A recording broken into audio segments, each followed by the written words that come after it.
1506년 9월 한 남자가 왕좌에 앉았습니다. 하지만 그는 스스로 그 자리를 차지한 게 아니었어요. 형이 끌려 내려가고 자신이 그 자리에 올려졌던 겁니다. 왕이 된 첫날부터 이 남자의 머릿속엔 한 가지 공포가 박혔죠. 나도 언제든 같은 방식으로 버려질 수 있다. 반정으로 만들어진 왕은 반정으로 무너질 수 있다는 사실. 그 공포는 38년 내내 이 왕을 따라다녔고 결국 그는 자기 시대를 만들지 못한 채 죽습니다. 왕비는 정치 때문에 쫓겨났고 개혁자는 나뭇잎 하나에 목숨을 잃었으며 세자는 저주문 때문에 흔들렸고 왕실은 외척 전쟁의 화약고가 됐어요. 중종, 반정이 낳은 왕이 왜 끝내 권력의 주인이 되지 못했는지, 그 긴 세월 속 배신과 공포와 계산의 기록을 지금부터 하나씩 풀어보겠습니다.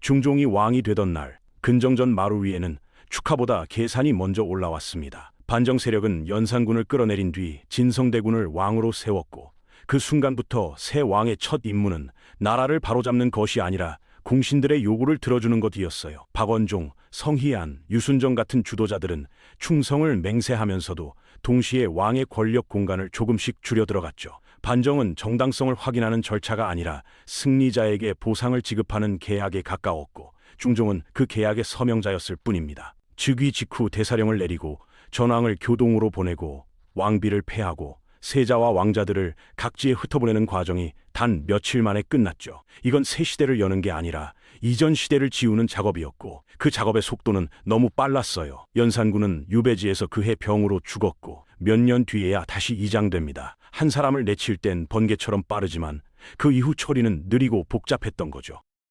중종의 머릿속에는 지워지지 않는 공포가 하나 박혔습니다. 나도 언제든 같은 방식으로 갈아치워질 수 있다. 반정이 만든 왕은 반정으로 버려질 수 있다는 사실. 이 공포는 이후 중종의 말투와 선택을 계속 조심스럽게 만들었고 그래서 중종은 확 치고 나가는 결정을 거의 내리지 못했어요. 치고 나가면 박수도 받지만 동시에 공신들이 저 왕도 위험하다라고 생각할 수 있었으니까요. 왕이 되자마자 중종은 왕비마저 잃습니다. 본처 신씨, 훗날 단경왕후라 불리는 이 여인은 반정 세력에게 연산군 처가로 찍혀 있었고 반정 직후 곧바로 폐비가 됐어요. 기록상으로도 반정 후 폐출이라는 사실은 분명하고 후대에 7일 왕비라는 별명까지 붙습니다. 이 사건은 궁중 로맨스가 아니라 정치 신호였죠. 왕의 사적인 관계도 반정의 질서 앞에선 보호받지 못한다. 왕권이 강했다면 막았을 일을 왕권이 약하니 못 막은 겁니다. 흥미로운 건 이 폐비가 훗날 1739년 영조시대에 왕비로 복위되면서 묘가 왕릉으로 격상된다는 점입니다. 폐비의 무덤이 왕릉이 되는데 233년이 걸렸고 지금도 경기도 양주에 온릉이 남아있죠. 정치 때문에 지워진 사람이 후대 정치에 의해 다시 국가가 인정한 왕비로 복원되는 겁니다. 조선의 기억은 이렇게 늦게 돌아오기도 했어요. 서울 인왕산에는 치마바위라는 이름이 전해집니다. 폐비 신씨가 궁궐이 내려다 보이는 바위에 치마를 걸어 중종에게 마음을 전했다는 전설인데 이건 실록의 확정 사실이라기보다 전승과 야담에 가까워요. 하지만 오히려 그게 중요합니다.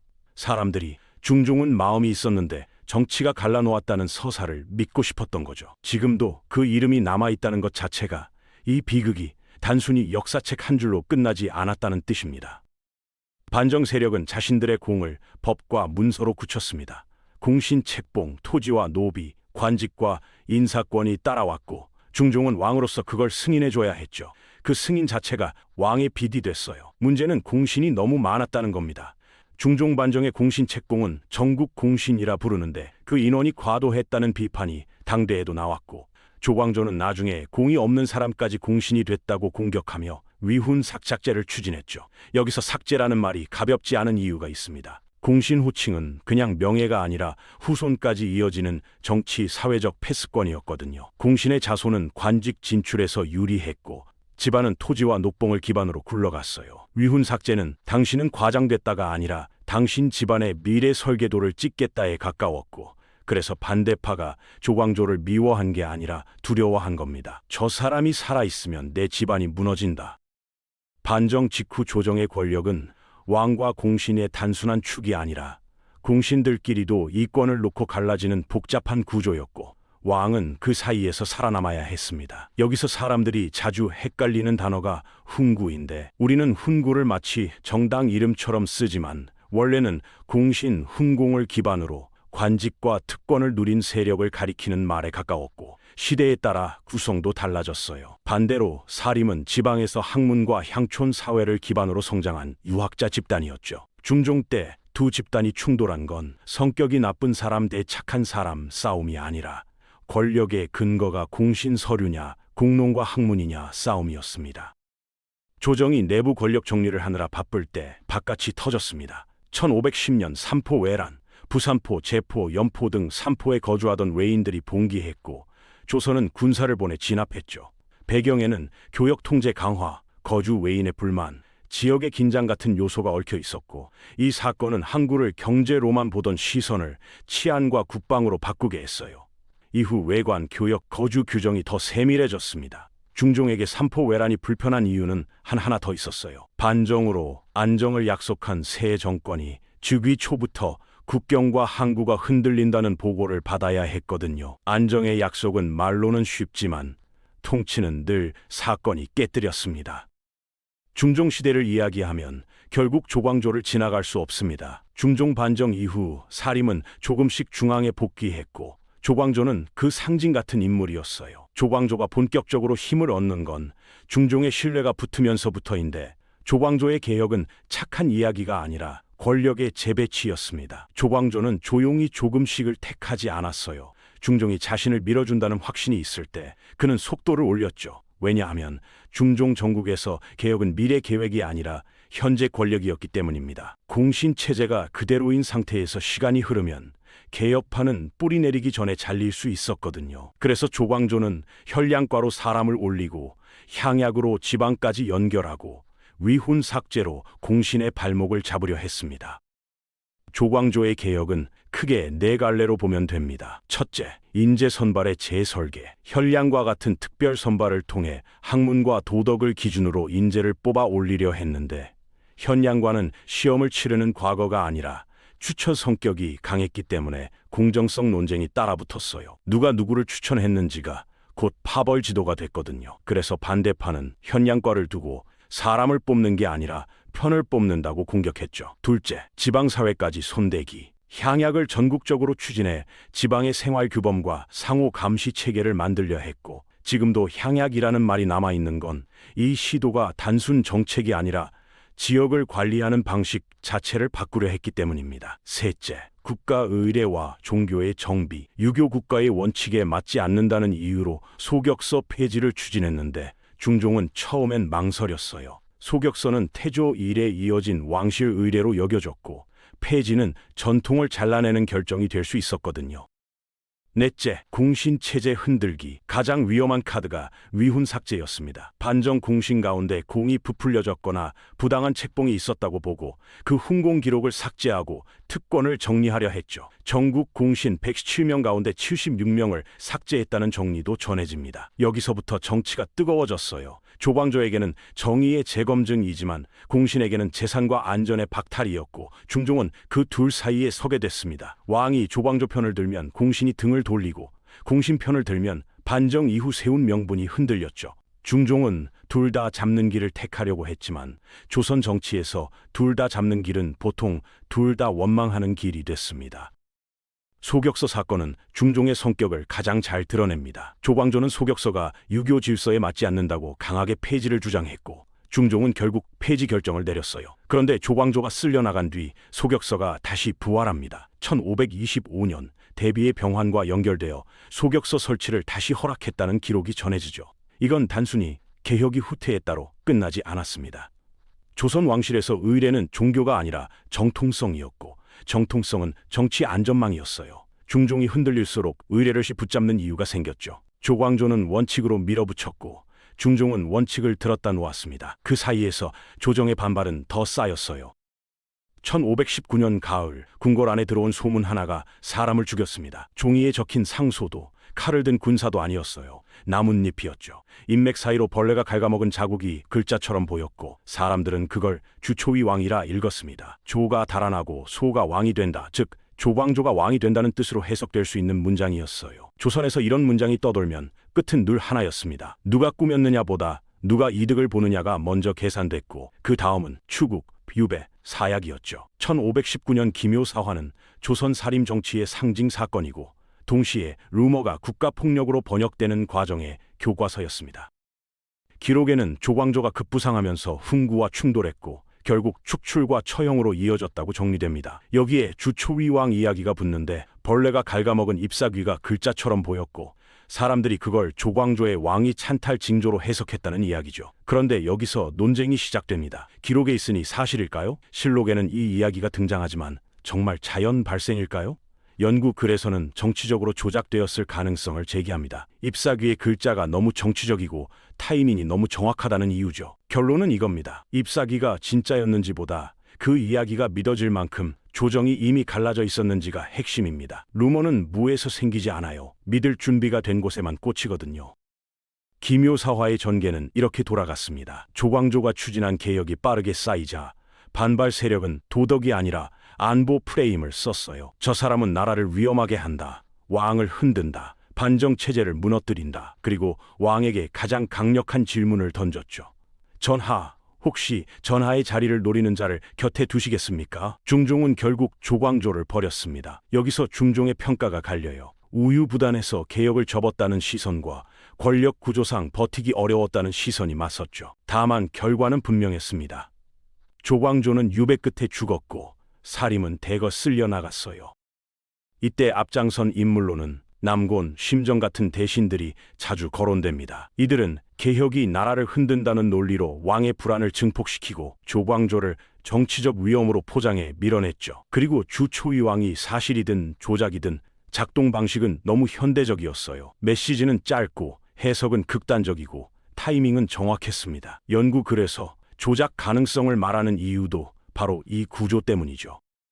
사화는 한 번으로 끝나지 않았습니다. 1521년 신사무옥은 조광조 라인에 대한 추가 정리 성격을 띠었어요. 기묘사화의 여파 속에서 관련 인물들이 다시 걸려 들어갔고 처벌과 숙청이 이어졌죠. 이런 사건이 반복되면 조정은 어떻게 변할까요? 사람들은 정치의 핵심은 정책이 아니라 생존이라는 결론을 내렸습니다. 상소는 줄어들고 말은 조심스러워지고 무사히 넘어가는 법이 능력처럼 취급되기 시작했어요. 중종시대의 조용함은 여기서 만들어졌습니다.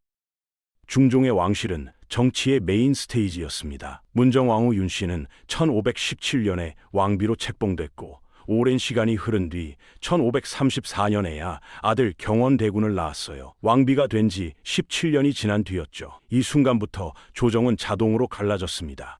이미 세자가 있는데 왕비의 아들이 생겼으니까요. 세자는 정해져 있다와 미래는 바뀔 수 있다가 동시에 공기처럼 퍼졌어요. 그리고 이 가능성이 사람을 미치게 했습니다. 아직 바뀐 건 없는데 바뀔지도 모른다는 생각만으로 사람들은 줄을 섰죠.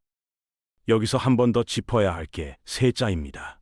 인종은 중종의 맏아들이지만 세자 책봉이 1520년에 이뤄졌다는 정리가 있고 그 전까지 동궁을 둘러싼 계산이 계속 움직였어요. 세자가 늦게 굳혀지는 정국에서 세자 편에 서는 것은 곧 미래 권력에 투자하는 것이 됐습니다. 그래서 동궁 주변에는 언제나 사람이 몰렸고 언제나 음해가 생겼죠. 1527년 작서의 변은 중종시대의 또 다른 하이라이트였습니다. 작서, 불태워, 쓴 글, 혹은 저주와 비방의 글을 뜻하는 표현이 붙을 만큼 사건 자체가 음습했어요. 왕세자를 겨냥한 저주성 문서가 돌았고 그 문서를 빌미로 세자 측근들이 타격을 받았죠. 이 사건의 핵심은 이겁니다. 누가 썼는지보다 누가 그걸 활용해 누구를 치웠는지, 정치 싸움이 정책에서 왕실 안전으로 바뀌는 순간 항상 피가 났습니다. 중종 말년으로 갈수록 권신이 튀어나왔습니다. 김한로는 동궁 보호를 내세워 권세를 쥐었다고 정리되고 결국 1537년에 처형됐어요. 이 장면이 재밌는 이유는 조선 정치에서 명분이 어떻게 무기가 되는지 보여주기 때문입니다. 세자를 보호하겠다는 말은 아름답지만 그 말이 권력을 쥐는 열쇠가 되는 순간부터는 칼이 됐죠. 김한로가 사라져도 방식은 남았고 그 방식은 이후 외척 싸움으로 넘어갔습니다. 중종 후반 조정은 윤씨 성을 가진 두 축으로 갈라졌습니다. 세자 인종의 외삼촌 윤임을 중심으로 한 대윤, 문정왕후의 동생 윤원로와 윤원형을 축으로 한 소윤. 1543년에는 동궁 처소 화재 같은 사건을 계기로 대립이 격렬해졌다는 정리도 나와요. 대윤과 소윤이라는 별명도 여기서 굳었죠. 인종의 외가 쪽을 대윤, 문정왕후 친정 쪽을 소윤이라 부르며 어느 편이 정통 후계의 방패가 될지 서로 경쟁했습니다. 결국 중종이 죽고 인종이 즉위한 뒤 이 갈등은 정리되지 않고 더 커져서 다음 사화로 이어졌어요. 이 싸움의 무서운 점은 중종이 살아있을 때는 버티는 균형처럼 보이지만 중종이 죽는 순간 죽고 사는 문제로 바뀐다는 겁니다. 그래서 중종의 말년은 안정이 아니라 연기에 가까웠어요. 불이 붙기 직전까지는 조용하니까요. 드라마의 인물 같지만 실록에는 의녀 장금이 등장합니다. 다만 기록은 왕의 병을 치료했다는 정도로 남아있고 우리가 아는 드라마식 어의 서사는 과장이 섞여 있을 수 있다는 점이 함께 언급됩니다. 즉, 실존 기록은 있다와 오늘 우리가 아는 캐릭터는 재구성이 동시에 성립하죠. 중종 시대가 흥미로운 이유가 여기 있습니다. 왕실의 큰 정치는 공신, 살림, 외척이 움직이지만 실록의 작은 줄에는 궁중의 일상이 같이 남아있거든요. 큰 사건만 보면 권력극인데 작은 기록까지 보면 인간극이 됩니다. 중종은 흔히 반정 세력의 꼭두각시, 결단력 없는 왕으로 불립니다. 그런데 기록을 조금만 가까이 보면 그 표현이 너무 편해요. 중종은 초반엔 공신에게 빚졌고 중반엔 사림개혁을 밀었다가 꺾었고 후반엔 외척과 세자 문제로 다시 얽혔습니다. 즉, 중종은 한 번도 자유로운 왕이었던 적이 없었죠. 그럼에도 중종이 남긴 건 있었어요.